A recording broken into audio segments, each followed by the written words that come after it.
Well, another week back on the podcast and another year older for your old boy Stick because I turned 27 last Monday. And all I gotta say is, fucking hangovers are getting worse.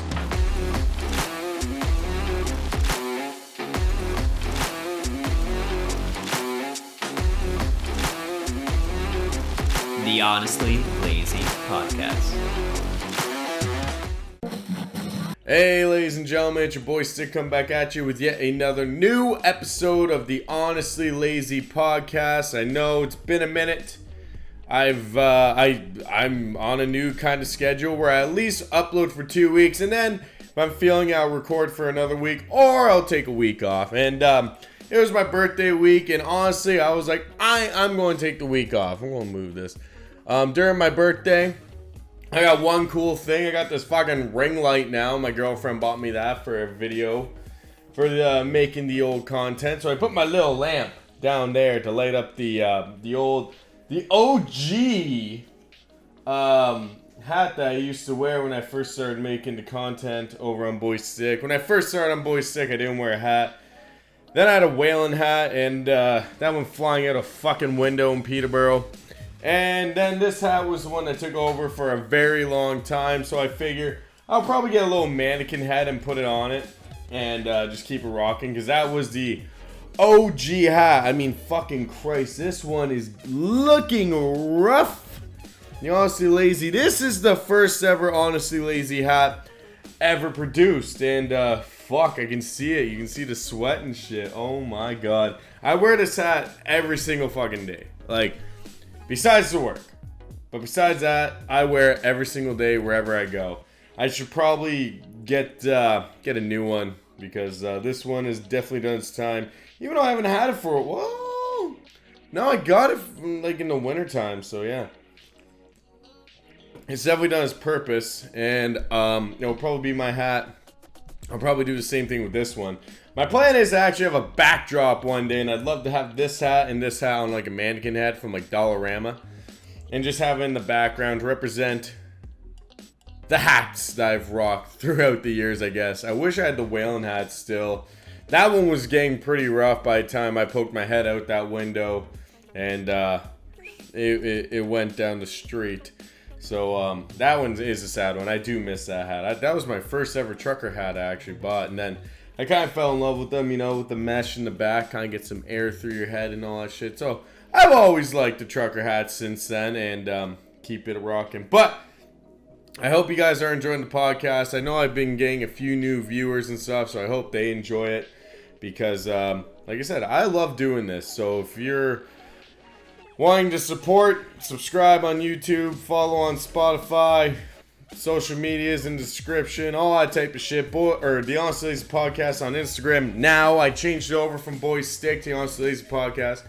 And on YouTube or on Twitter at the BoyStick channel, or at BoyStick channel. I do have a TikTok, BoyStick Clips. You can check that out too. I haven't uploaded to it for a while, but I fucking will. So on my week off, I decided, turn 27. I decided to look back. I did have a list of things from 25, I think, that I wanted to do, and I didn't have time. I kind of forgot to look at that podcast, so I kind of blew it. When I turn 28, I'll look at that list again and see how much I've actually done.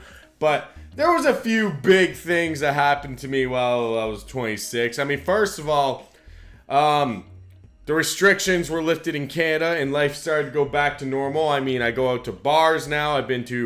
Honestly, after COVID, I've been to more concerts in 1 year than I have since I've started going to concerts. So that's a pretty cool fucking thing. I'm pretty happy about that.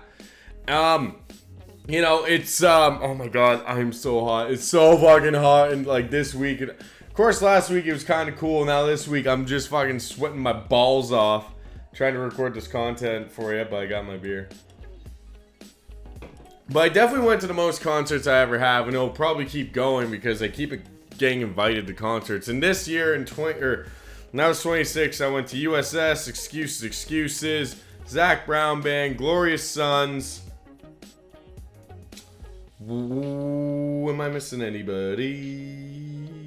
I don't know. That's all I can think of right now. I think that's it.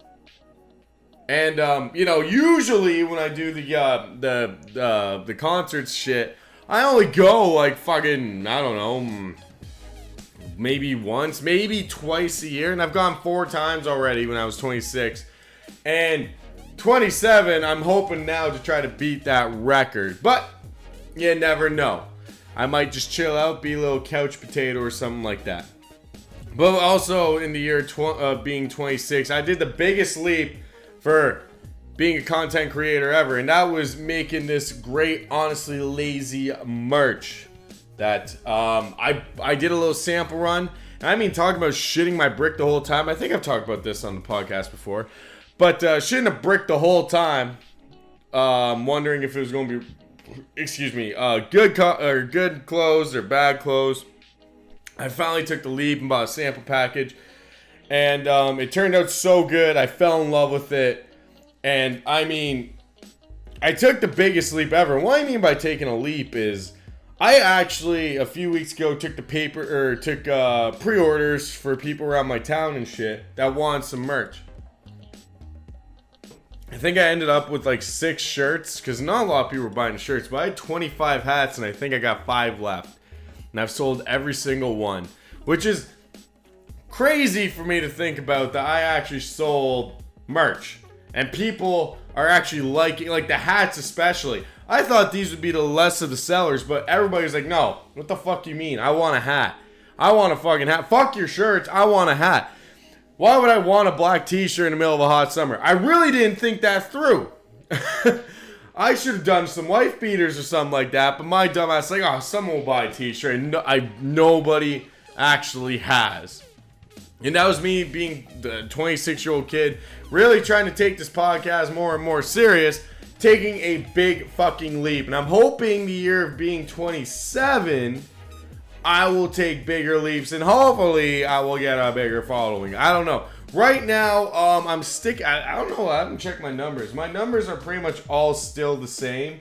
On Spotify, though, I am getting more viewership, which is really funny because I don't advertise anything of this podcast really for Spotify. I usually advertise the YouTube side of it, which now I'm sitting here wondering, maybe I should advertise the Spotify side more, but I will. I probably will. Maybe with this episode will be the first one where it's like, I'm on Spotify also. But, I always love the YouTube side of things more, so that's why I always tried to advertise more than anything, was honestly that. And, the fun that I had, and the fact that I hit 1 year of uploading on the last episode is fucking amazing to me. I didn't think I'd be doing this for a year, so it's a crazy experience. But the biggest thing was the merch, actually making merch. That was a big step. I've never made merch in my life. I've never trusted websites at all for buying merch. Oh my god, I can see myself glistening. Oh, I'm gross. I've never really trusted it. I don't trust websites. I don't trust spending my money on something I can't actually look at right then and there. And, all worked out. Printful.com is what I actually used for the hats, and everybody loved them. And I actually made a profit. Like, not too much, maybe like $20, but I made a profit. So, cheers to my first profit with merch. If anything, it's inspired me to actually, make more merch. Oh, another thing I did for 26, I got more tattoos than ever. I got 3 tattoos in 1 year. Which, to a lot of people, is probably fucking nothing. But to me, that's big. Because that's another thing that's like, oh my god. There's never time. I'm like every other fucking guy that works full goddamn time. I want a tattoo on the weekend so I can chill for the day. This year, every tattoo I got the what? I got the eye with the turntable that you can't really see. The eye with the turntable. That, I got that on the Friday. The other 2, I had to go in the middle of the week. I had to DM them. Shout out to English Rose. I'll go in there for the rest of the tattoos that I'll ever get. That's where I'm going. English Rose, my buddy Bill works there. Great environment, great people. If you want to get a tattoo, go to English Rose in Bowmanville. They didn't even sponsor me. I'm just saying, go to fucking English Rose. Great environment, great people. Like, I don't know. It was just different. I love English Rose, and I love their work, and, you know, the guys, like, you know, really try to they make you as comfortable as you can within, like, you know, 6 needles being dug into your fucking arm. But that was another thing. I did the most tattoos in 1 year that I've ever done. Now, I've only got 6, I think. 1, 2, 3, 4, 5, 6. Yeah, I got 6. I always forget about the boombox, even though it's always in the camera. And you know, it's going to get bigger and bigger. Bill's been hounding me to get more tattoos, but my rule is I'm going swimming once before I get a tattoo in the summertime.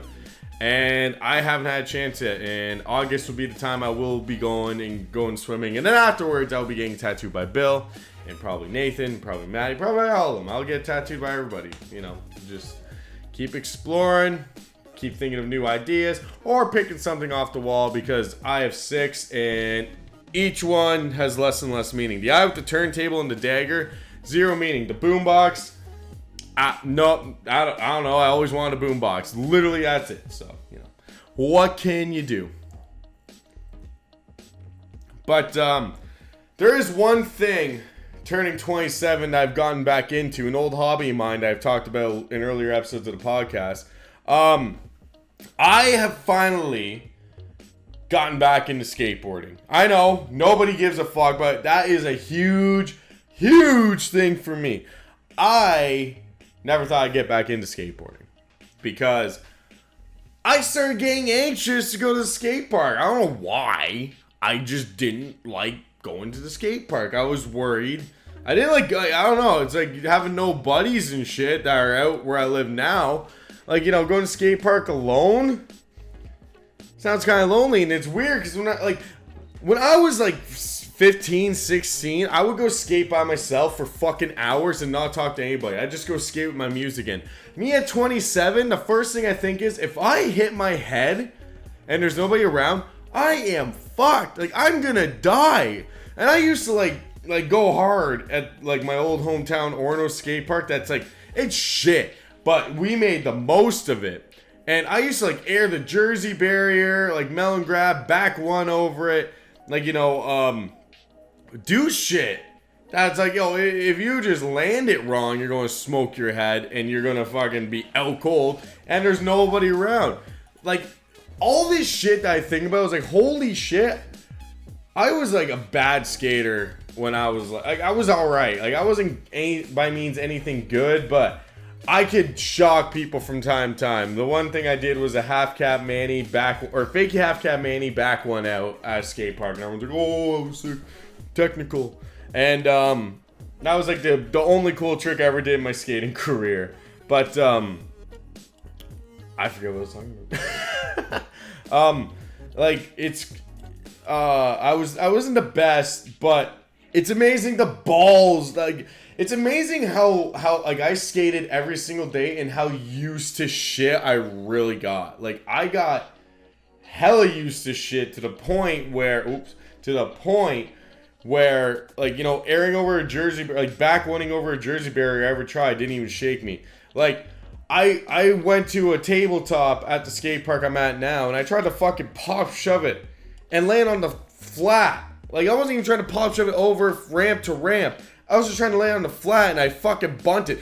Ollieing! I tried to fucking ollie just like this tinier tabletop that was next to that one. I tried to fucking ollie it, and I was bunting. So I was like, oh my god, I'm going to hit the other side of the ramp. I'm going to eat shit. Which is weird, because the one in Orono, we had a tabletop, and I ollied that. Like, it was fucking hard to do because our rolling didn't give you enough speed. I literally had to walk out to the grass and fucking run onto the fucking pavement and then ollie.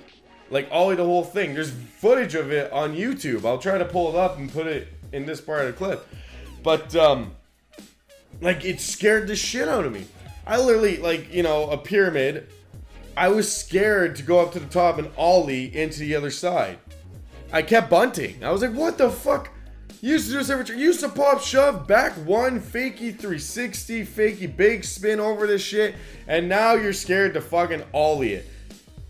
The biggest thing about it though, like getting back into skateboarding after not being on a board since I was about fucking 18 is, first of all, I'm fat as fuck now since I used to skate. I was like 160, 150. I'm like 185, 190, maybe even 195 now, maybe even 200. I don't know.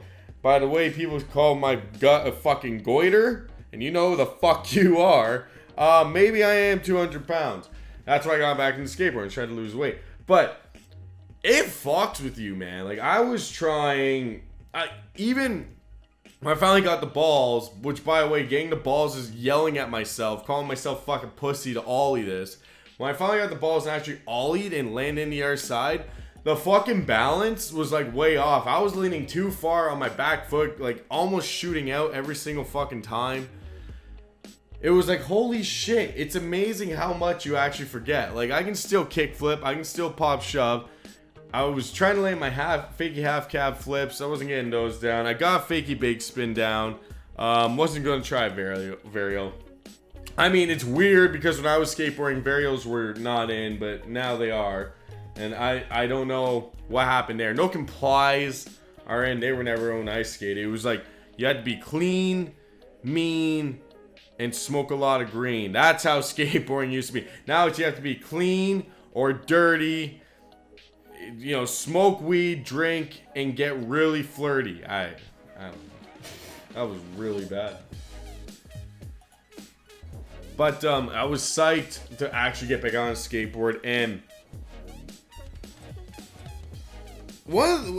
right when I was quitting skateboarding, it was a trippy thing because I would like go to a skate park and I wasn't even excited.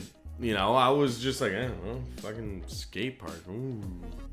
Like, it was just like pulling up and I was like, yeah, I don't know what to do, and I really don't care to do anything at all.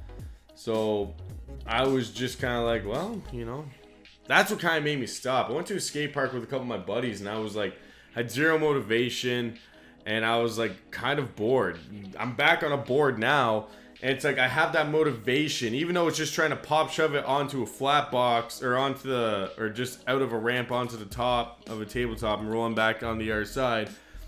It's like motivating me more and more and more to like keep trying and try to get back to the way I was. I will never get back to the way I was because I don't have the fucking balls I used to do.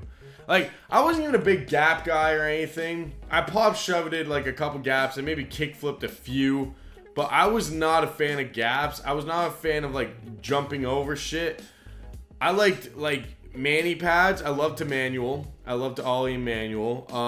I loved flat ground. I loved square rails, not fucking circular handrails.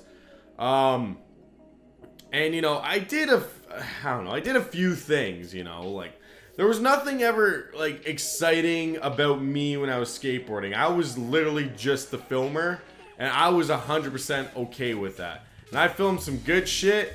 I caught some crazy shit. Caught my buddy Lozon doing his first ever 360 inward heel off a kicker. Like, you know, I caught my brother doing his first tray flip over a 3 block at the Curtis skate park. Got him switch back in 1 to Curtis 9. Like, and I wasn't even that good of a filmer. My buddy Andy Ellis, that fucker was great filmer and a great editor. And, you know, I was just kind of like the Orno crew. He filmed everybody, Orno and Newcastle. I pretty much only filmed with the Orno crew. But I did meet a lot of people. I had a Hosa, York. He was a Bowmanville filmer.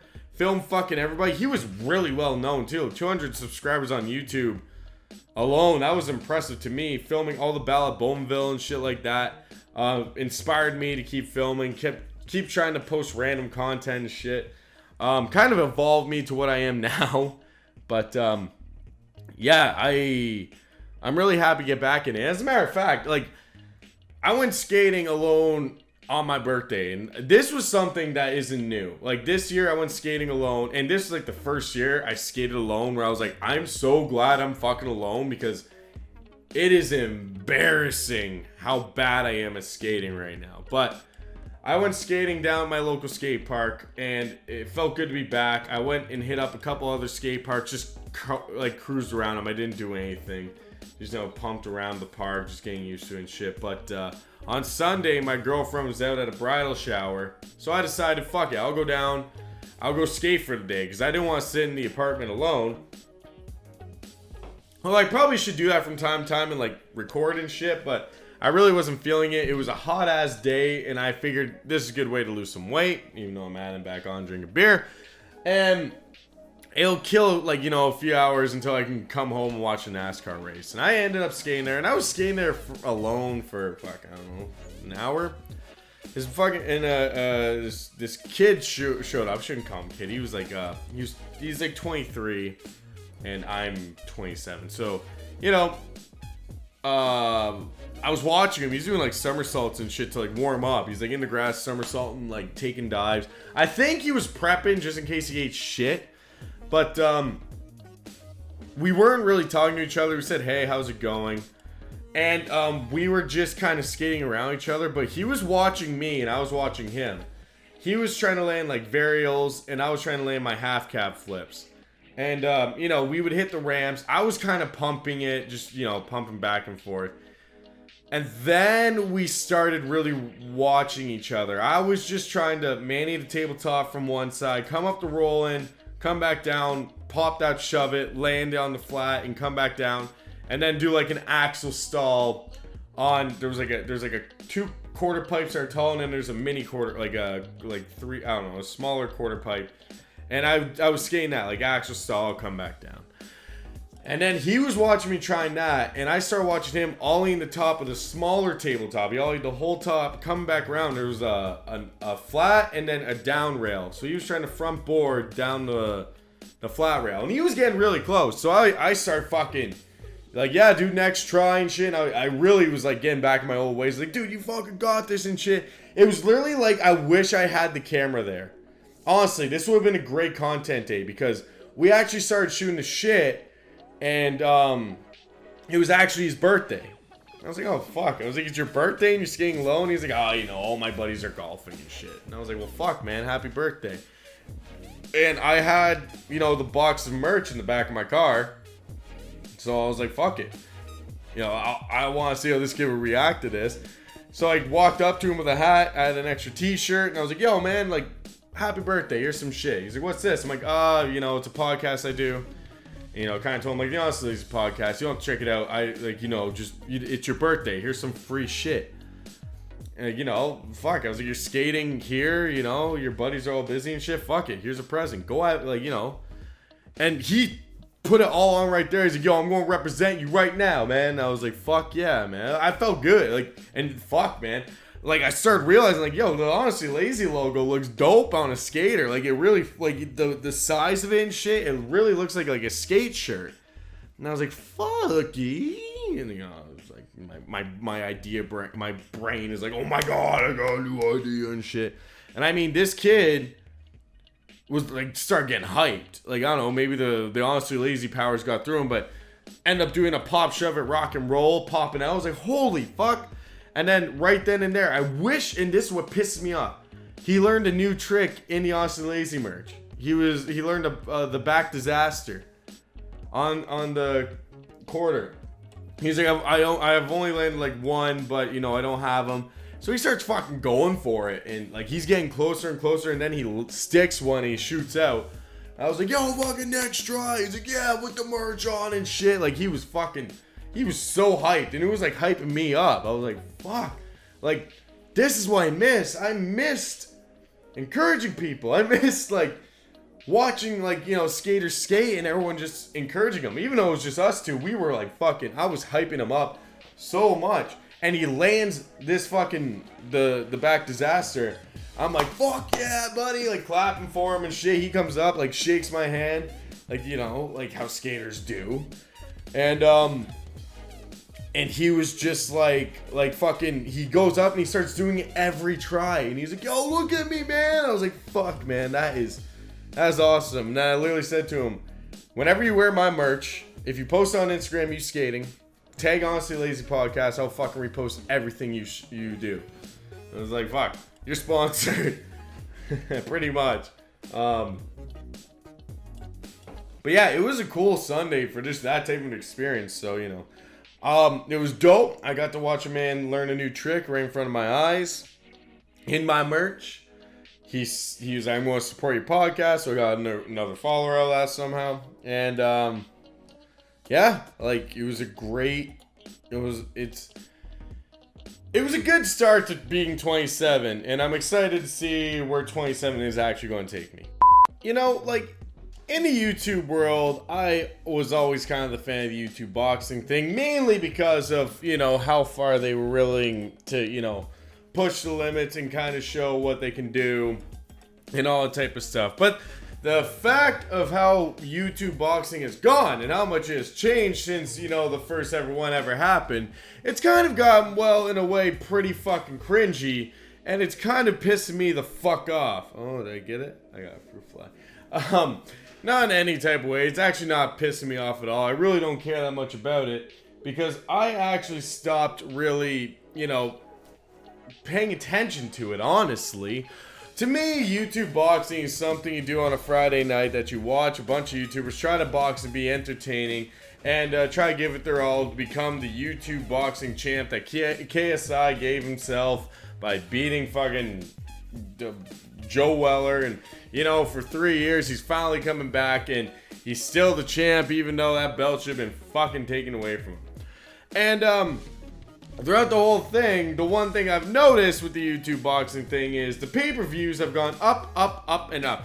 And it doesn't make any sense to me. And, you know, the whole thing with the YouTube boxing, the whole reason why I thought YouTube boxing kind of started was the fact of, you know, the YouTubers are trying to prove we can sell out like an arena and do a whole live stream event without, like, you know, making anybody pay for it, in which they did. I'm pretty sure the Joe Weller versus KSI shit was, like, all free pay-per-views. Now, I don't really remember.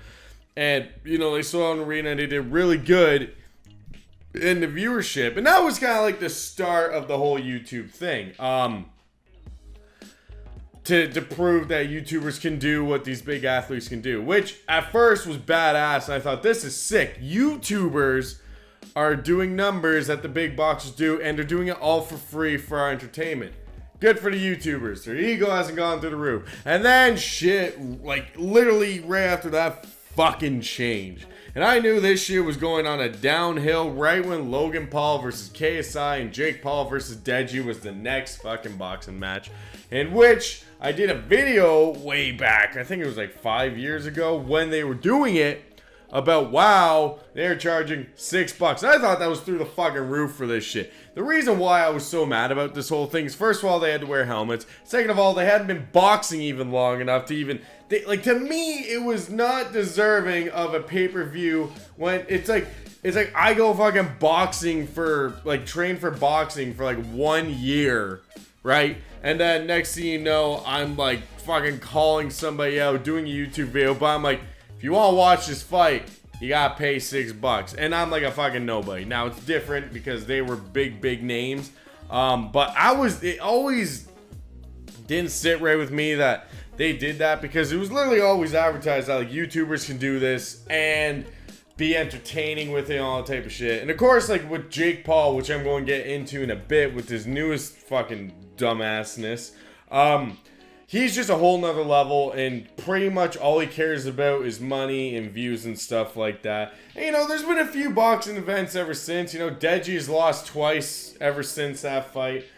Bryce Hall got fucking knocked out by Austin Mcbroom pretty much. They had a whole YouTubers versus TikTokers. I think they had the US versus UK. They've had all this type of shit. Different type of boxing events in which they thought, yeah, we're going to make pay-per-views and stuff like this. But it's gotten way worse. So obviously, like, Jake Paul is like a whole nother fucking level and all this shit. So I don't really care about his pay-per-views and shit like that. But YouTuber versus YouTuber shit has gone way out of hand. Let me explain it real quick with this quick little thing. So this summer, I'm not sure when the hell these two goofs are fighting, but, like, you know, there's Gib versus Mcbroom. So Gib, who actually lost to Jake Paul, And, you know, he's coming back on his backup. And Austin Mcbroom, who knocked out Bryce Hall, the TikToker that's now a YouTuber who literally said he's a fighter, and then he lost and said I never claimed to be a fighter, who said he's been in over 50 street fights and shit like that.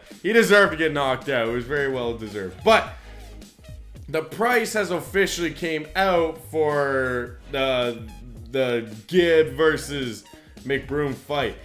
And these guys are asking for $39.99 for this fucking fight. To buy this YouTuber versus YouTuber fucking fight.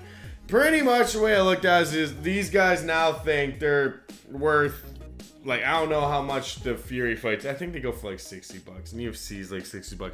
These guys think they're worth $20 less than professional UFC and boxers who have been doing this their whole life, that have been trying to make a living off of it, and literally have like been beaten enough people to get to this thing. And these YouTubers who just start doing it because it's like clout, and you know, it's just not easy paycheck, but it's a fucking paycheck for, like, you know, a half hour of your time. And they think they're worth $40 more. Now, I've been reading the comments to this whole thing because Creative Flick posted on their Instagram, and they're pretty fun. There's not too many. I'll see if I can find. Didn't even buy, but already want a refund. You could get pizza for about a week on $40. Just $39.99 with a laughing face emoji. Anyone got a stream I can watch it on? I really hope that Gibb can pull this W, because it seems no one is actually rooting for Austin anymore. Only time they did was when he fought Bryce. Let's see the price for KSI fight. Yeah, so pretty much a lot of people should be more like $3.99. Nobody's going to watch it regardless. And that is the biggest, and that is a true point just from that comment. Nobody's really going to watch this fight. I'm going to tell you why. You know, KSI versus Logan Paul, that was going to sell pay-per-views. KSI versus Logan Paul round 2. I bought that one, actually. I actually went out and bought that one because I wanted to see if Logan Paul could knock this guy out, because I felt like back then KSI's ego was through the fucking roof. Terrible investment. And these guys, in the YouTube boxing scene, in my honest opinion, the only ones that have big names are like KSI, Jake Paul, Logan Paul, and Deji. Everybody else, they're really trying. But I mean, these were the guys who kind of started. And Joe Weller. Joe Weller, I will always respect because he did one of the first ones. And, Mcbroom, kind of a greasy skid in my opinion. He's done some fucked up shit with his family. And then there's Gibb, who I didn't know. And I bought the Jake Paul versus Gibb fight too, because KSI vouched that, like, Gibb would knock him out. And, like, he was such a tough opponent when I had to spar him and shit like that. And Jake Paul knocked his ass down so easy. It was like, I can't believe I spent my fucking money on this. It was just a waste of my time. And the reason why I watched that fight, because I thought after that fight, it'd be KSI versus Jake Paul, in which that shit never happened. Because KSI had to focus on his music, which, fuck, okay. I guess he's doing good now, but like, you literally said if Jake fights Gibb and wins, you'd fight him, and then you just say, I'm going to focus on my music. Kind of a bitch move on your part, KSI. And, it's just a stupid thing to do. And now Jake Paul is like this fucking guy who keeps fighting. I think this guy he's fighting next, I hope this guy knocks his ass out. He looks in good shape, and he's young. And I hope he beats Jake Paul, but you never know. And, whatever. But like I was saying, there was like pioneers, and then there's these two who, honestly, in the YouTube boxing world, no one's fucking put a name out for themselves. Like, I know Gibb did pretty good in his last fight. Like, it went to a draw, and then he fucking like went and fought it, and he ended up winning it or something like that. It's still pretty new, in my opinion, the YouTube boxing thing. It's not like UFC where this shit happens every fucking weekend. And, you know, there's people always doing it. These YouTube events take months and months to do. And I mean, like, the one I really did like, and I haven't even watched all the way through, was iDubbbz's Creators Clash one. And that was mostly because they did it for charity. And, you know, these guys were not fucking... They were just trying to fight each other. There was no egos or anything like that. It was just come in, let's fucking box, and let's do it for charity. In which, well, iDubbbz did for charity. Hence why he did the pay-per-views, just, you know, to get money raised for charity. And to probably pay for the venue, because he pretty much did all of himself. But these two guys aren't doing it for charity. And they're asking, like, way too much. Like, for something that I still think is still pretty new. And there hasn't been enough events to really offer this much. And there hasn't been enough highlight reels from anybody to really be like, I'm the best YouTube boxer or anything like that. The most, like, Jake Paul has fought the most. And, you know, because he's such a big fucking clout douchebag and all that type of shit, he's worked his way up really quick. And he had enough followers to get up to, you know, have chances to box fucking Tommy Fury, where Tommy bitched out. And even Logan, the worst YouTube boxer to ever exist, who's never fucking won a fight, had enough clout somehow to box the champ Floyd Mayweather. These two guys haven't done anything special besides, you know, they've had a few good boxing matches. Honestly, I'm not trying to chirp these guys. I'm saying they're probably, like, you know, I have to watch their old fights, but I feel like for how they're known in the YouTube boxing world and how people are reacting to the prices on Instagram and shit like that, these two do not have enough clout to do these type of prices, and it's going to take a long time. In my opinion, like I've said in the past, how they should do the YouTube boxing is they do like the Ultimate Fighter, like UFC does, but it's a bunch of YouTubers boxing each other, and then they have a big fucking fight at the end. Get big YouTubers.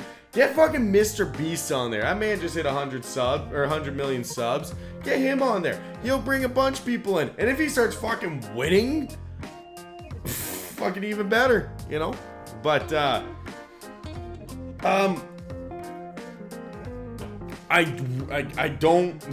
don't know. In my opinion, it's way too much money. These guys do not have the clout or even the Pioneer. Like, I'm pretty sure they were both on, like, the UK fighting thing. I know Gibb was the night. He actually went out and fought twice. But, I mean, like, you know, when you hear, like, Jake Paul versus KSI when that was supposed to be a thing, that's like, oh shit, this is huge. This is YouTube history. Logan Paul versus KSI, two big YouTubers, pretty much at the peak when they did it, all that type of shit.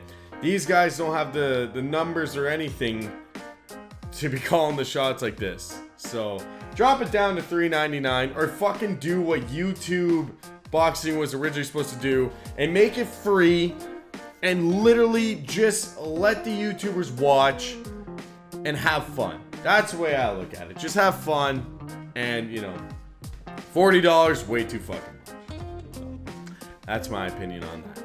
So I saw this tweet from, like, Logan Paul. Like, this was the week of my actual birthday. This is on the week that I was off. That I saw this tweet from Logan Paul where I was just kind of like, oh my fucking god, he's trying to really make me feel kind of bad for him.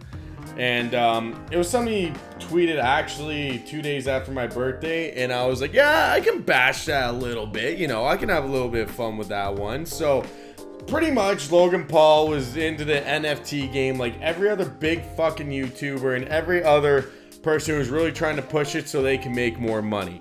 That's the way I kind of looked at NFTs, were these big YouTubers and shit trying to push it so they can make more fucking money, or there was some type of way they were making money on it, or for some reason they thought a drawing was a good thing to spend their money on, in which I never thought it was. I was always kind of on the fence about cryptocurrency and shit like that, but when I saw the NFTs, I was like, fuck no, I am not doing it. So Logan Paul has his original story thing where he has the Polaroids and he takes fucking pictures of like his everyday living. It's like his new creative thing, because, you know, he has all this fucking money. He can like fly to Thailand for a day and like take a picture and fly the fuck home. That's how much money he's worth. Like I said, I looked up and he's almost worth $500,000, that fucking dick. But so On July 13th, he tweeted out, "A year ago, I spent $623K on an NFT. Today, it is worth essentially nothing. I am immortalized in this mistake." I can't fucking read this. This mistake on the 99 originals with an extra replica helmet and outfits. So he has the picture of him with the fucking helmet he recreated, and then he has the NFT next to it. And the way I look at it is he spent over $500,000 on an NFT, and then he spent probably another $3 or $4 or $5K to remake the helmet and all that type of shit. And I'm literally not saying he actually did this. It's kind of a joke of like, he's worth so much money, he didn't make it himself. He just kind of got someone to do it, and he's just like, oh yeah, I'll make it 3 or 4 or 5K just to flex to my crew and to flex to my fans that I am worth this much money. And this whole tweet, I felt like he was just trying to get people to feel bad for him. And all I gotta say is, no, I don't feel fucking bad for you. I don't feel bad for you at all for the mistakes you made. I don't feel bad at all that you spent more than $500,000 on a fucking drawing. Because the way I look at it, the way I look at Logan Paul and this tweet right here, I spent more than $500,000 on a a good old NFT, is you're really bad with your fucking money. What the hell were you thinking? I'm not going to give you sympathy because you spent more than $500,000 on an NFT. As a matter of fact, I wish I had like a fucking more than $500,000 to spend on an NFT. I wish I could just say, I just spent this much. It's like a flex. He literally just tries to flex while saying I was bad with my money. And he's got me, but like, I wish I had that much money. You're a dumbass for fucking doing it. Why would you spend that much money on a drawing? Just spend it on Bitcoin at that point. By like fucking, probably a year ago, that was like one actually no, it was less, it was way less than that. I'm just trying to make a joke here. But Logan, if you think I'm going to give you any sympathy because you spent fucking more than $500,000 on an NFT and now it's worth nothing, I'm going to say, fuck you. Why the fuck would you spend that much money on a drawing? What the hell were you thinking? This is some type of scheme that you were trying to pull and it fucking failed you big time. And now you're paying the price. That's $600K you could have put into your fucking, I don't even know where he lives now, into something, into another ridiculous car. Make another cool bus. Buy another Hummer. I don't know what you do with your money, but at this point, what you should have done, right? What you should have done is just giving the money to me so I can buy a house.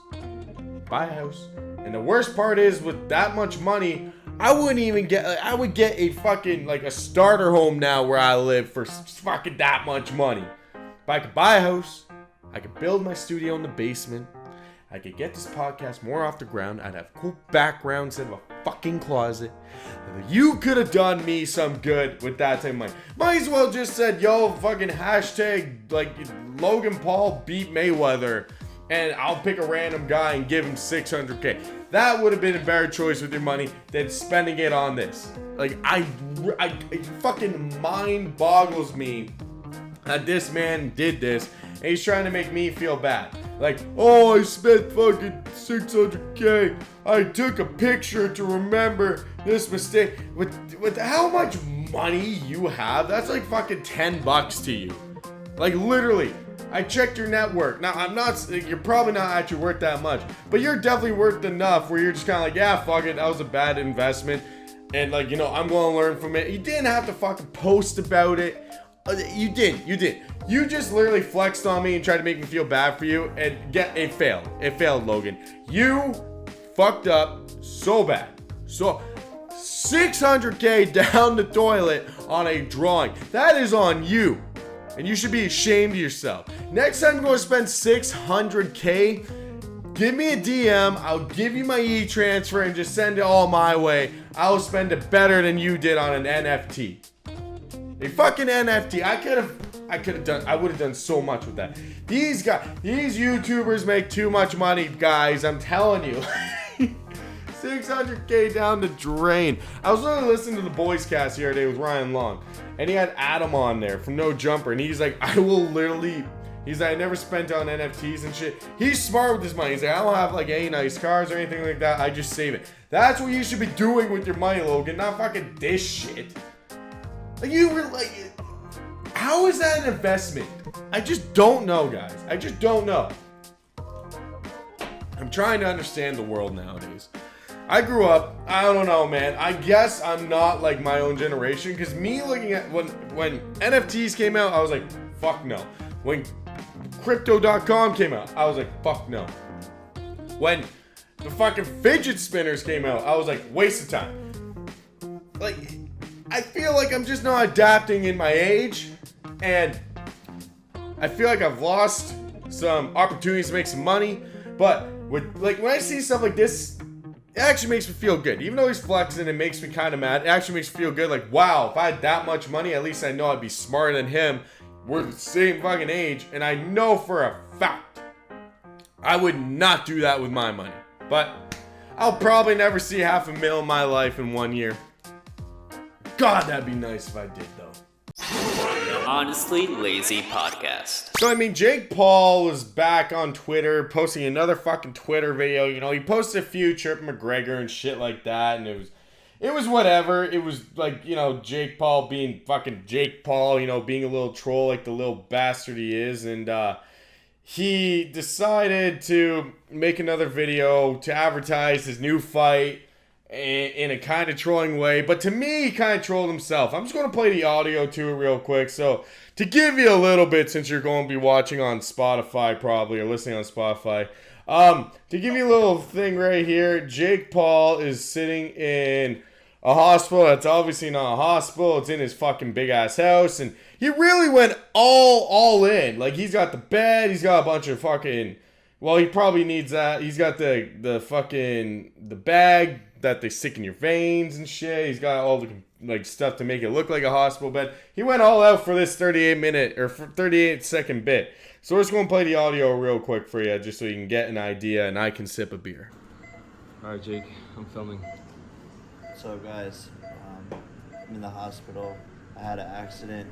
I'm still going to be able to fight August 6th, so get your tickets at msg.com before they sell out. But I broke my back carrying the promotion for this event. It's broken. Oh, Jake, you good? Nurse! Jake, Nurse, more good? morphine! Oh my God. I broke my back! So in this part of the video, he brings in obviously a thotty that he paid because... And okay, with Jake Paul, without this money, he would not be getting girls this hot. Honestly, he's an ugly motherfucker and he has a bad taste in tattoos. Carrying the last 5 fights promotion.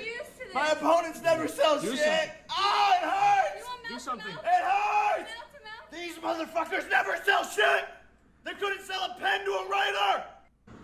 So, in this whole video, in my opinion, he kind of trolled himself, and I'm going to tell you why right now.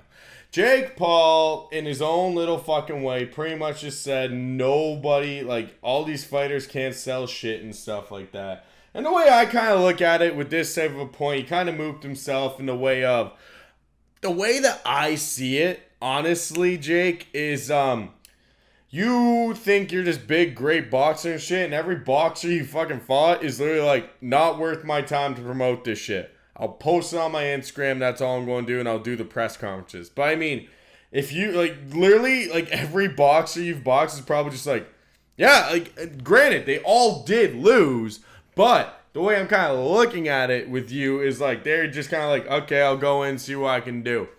And I think Ben Askren just took a dive. And even, people are saying Woodley took a dive, but I think he just got fucking knocked out. But, you know, you just are like, oh, these boxers can't sell shit. They're like, this dude isn't worth fucking selling shit to. You know? Like, maybe he's not paying him as much as he says he does. Who knows? Like, in the new press conference, the new guy, this guy put Jake in his place and pretty much said, well, you ran away from me when I had one hand tied behind my back, and Jake's like, oh, I'll release the footage, and the guy's like, do it, I fucking dare you, and shit. So, like, he was really, like, standing his fucking ground with Jake, and it was really funny to see. But I'm just laughing at this whole video because he's literally saying, like, oh, these guys, are selling shit. None of these guys are doing what I'm fucking doing. Blah, blah, blah. And it's like, dude, Jake, you just chirped yourself. You literally just said nobody gives a fuck enough to promote the fight. You're trying so hard to promote the fight, and there's like, yeah, we're just going. Jake, keep going. Keep promoting it. I get fucking pay-per-view paid too. I don't do shit. Keep promoting it. Keep being a fucking moron. Keep showing that the brain damage is getting fucking worse with every video you do. Like, he has brain damage. He's fucking losing his mind. And, you know, he's not a good chirper. And, you know, this is the one thing with all of his, like, the one I was watching, it's just, every time he tries to shit talk, he just sounds more brain damage. Like, in the press conference, I saw a little bit of a highlight reel. He's like, oh, you sound so stupid right now. And he just keeps saying that. Like, bro, chirp. Give him a good chirp. Don't just sit there and say you sound so stupid right now. Like, are you good? Like, fucking chirp the guy. But I don't know. I think the brain damage is really getting bad. And the fact that he says no one's selling these pay-per-views, I gotta carry the whole thing. Well, I mean, you're the problem child. You make all this money. You make all this money on pay-per-views and shit. Do all the fucking work then. Like, put in the work. Like, they don't have to do shit. They just gotta come in and fight, and they get the money that you pay them, you know? So why the fuck would they take the extra work when you can just do all the work and make these dumbass videos for Twitter? Spend a lot of money to just set up one little corner in your fucking big-ass house just to make this 38-second video. And then they just sit there and be like, oh, he said I'm not selling pay-per-views? Okay, well, keep going. It's just stupid. Like, there was no point making this video. And, you know, he hurt his back, blah, blah, blah. Brings in a hot girl. Like, even bringing in the hot girl is just like a desperate attempt. Like, yeah, look at me. I'm a big fucking player. And all this type of shit. It doesn't matter, because you gotta live with those tattoos for the rest of your life. And some of them, I don't know. I need to do a better close-up on them. But from what I've seen, they are shit. So I'm probably not going to watch this fight. Maybe I will legally, but I am in no mood to really try to watch it in any other way besides the fucking fuck it way. And, you know, not pay for it. If somebody else is watching it, I'll watch it. But I honestly don't care about any of Jake Paul's fights anymore. And in my opinion, like I've said before, he's done nothing really to prove himself besides knock out little guys. So good luck. Keep making these videos to promote your fight and give the other guys some pay-per-view pay. And yeah, August 6th, go watch his fight if you want to pay for brain damage guys fighting. So I found a story on TikTok. This is kind of like the random video of the week, but it's mostly going to be audio because it's nothing too. You don't need the video, but I found this story just going through TikTok. This is how I'll sit on TikTok for hours just try to find a video. And I came across this news story of probably the worst scenario that could ever happen while playing a little 5-on-1 with yourself.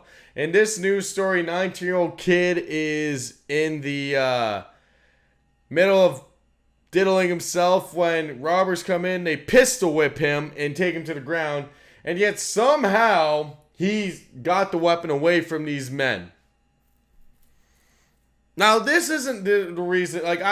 You're saying it probably right now, like, okay, you explained the whole thing, why the fuck are we even watching? It's the way he actually talks about it in this video that makes it very entertaining. So I'm just going to play the audio real quick and sip a beer while I do that, and you can really get an understanding of this kid's struggle.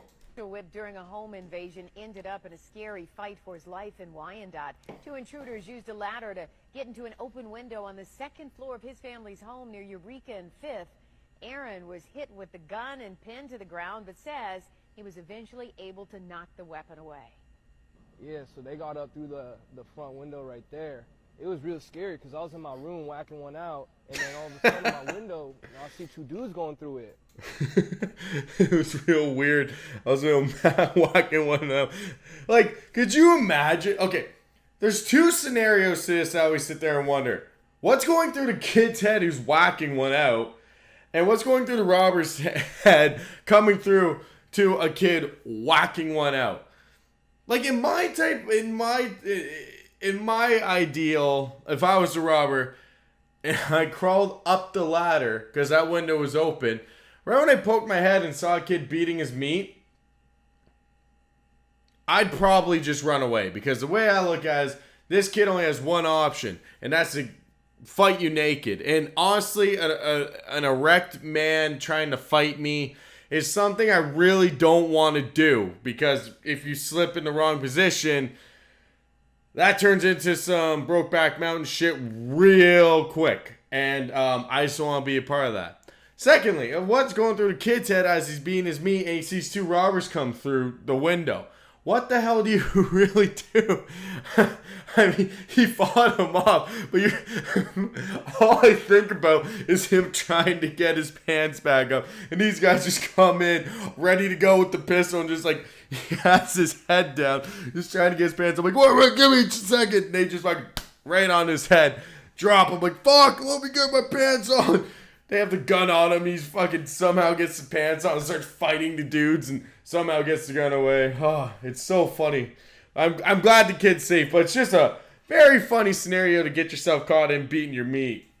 I'm in the middle of, beating it. And so right there I was Beating embarrassed, but at the same time I had to do something. And so before I can even react, they jump on me, start pistol whipping me. I got a dog I trained for scenarios just like this. He's got a dog. In the video, it's a little like fucking chihuahua. I got a dog I trained for this.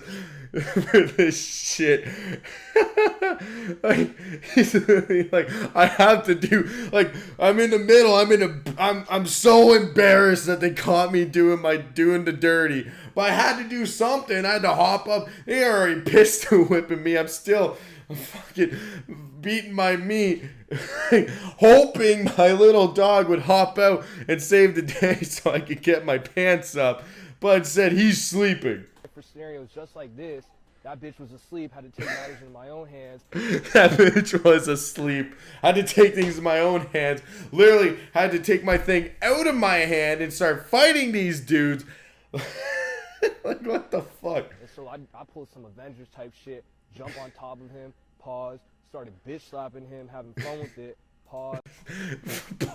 Start bitch slapping him. Imagine you just start bitch slapping him with my penis. Pause. Put my pants back on. And then I kept beating the shit out of him. And then I actually ended up robbing him. Before he left, I told him, give me 20 bucks, get the f out of here. He told him. He ends up robbing him. This is the most badass shit I've ever seen. Now, watching it all the way through, the fact that they weren't censoring anything, right, or all that, it makes me kind of think it's fake. I really hope it isn't. I really want to find this kid and put him on the podcast and talk about his situation. I don't know. I feel like it actually is a news story, but in the back of my mind, I'm like, this shit is so fake. Like, the fact when he says, I got a dog I trained for this, and the dog they show isn't like a Rottweiler, it's not like a German Shepherd, it's like a little fucking Chihuahua, like a little Shih Tzu. I don't know dogs that well. And he's like, I trained him for this, but that bitch was asleep. That's some of the funniest shit I've ever. And at the end, he fucking tells the guy, give me 20 bucks and get the fuck out of here. Like, there's no way this scenario will go down. First of all, the one thing were your pants still down when you said, give me 20 bucks to get the fuck out of here? Because I think if the pants were still down and he's beating the shit out of me, and then he said, give me 20 bucks to get out of here, I would give it to him too. I just got the shit kicked out of me. Coming in trying to rob this dude. I just got the shit kicked out of me. And he had no pants on. It's like a lose-lose on my end. Thank God he let him get away. Imagine being arrested and your face all over TV. Literally. And the title is, robber gets beat up from 19-year-old kid while masturbating. Like, you can't make this shit up. Definitely some of the funniest shit I've ever seen on TikTok. Definitely an entertaining thing, even though it is a news story. But, like, that shit would be, for me, hard to find on YouTube. And I'm glad that someone actually posted on TikTok. Shout out to the TikTok channel Gaming for posting that. Because that is some funny-ass shit. I was on the pooper when I was watching this. And all I thought was, imagine Because I leave my fucking door unlocked sometimes. I come home from work, I'm so tired and hot. I leave my fucking door unlocked to my apartment. Imagine some crazy crackhead came in with a steak knife and I'm just in the middle of taking a big gnarly, like, you know, been holding it since 6 in the morning poo, like coffee poo. He's come through the door because when I'm here, my girlfriend isn't here. I leave that bitch fucking wide open, the door. So could you imagine like some crackhead comes in with a steak knife and I'm just like hunched over, just like having the gnarliest shit in my life. I just look up like, oh, I gotta do something. Just fucking jump up and beat the shit out of this guy fucking with a shitty asshole. Oh, I literally, like, I can't believe this kid actually did that. I can't even think. Like, what the fuck goes through your head during that? I have no clue. Like, but I'm glad the kid beat the shit out of this guy, and I'm glad he's safe. And this kid is one of those badass kids, if this is real. And that will do it on this week's episode of the Honestly Lazy podcast. My little kitty wanted to come sit on my lap, so now he is. But that'll do it for this week. I do have a little update on that YouTube boxing shit. The price and all that. Apparently, Mcbroom versus Gibb. Gibb is now officially out. Apparently has something wrong with the brain damage or something like that. So I hope he gets better soon. And I hope, honestly, it's still not worth the pay-per-view, the money it's worth. But I mean, that's still a dangerous thing to deal with. And I hope he recovers. But I shall see you guys next time. Shout out to all the homies, Brad, B. Warrens, Courtney, Nathan, my brothers, my family, you know, everyone who's been supporting. Shout out to the Hodder Show, just got on a new network. Proud of him for that. Been working 7 years to get there, so congratulations, buddy. And until next time, it's your boy Stick, and I'll see ya. Peace. Honestly Lazy Podcast.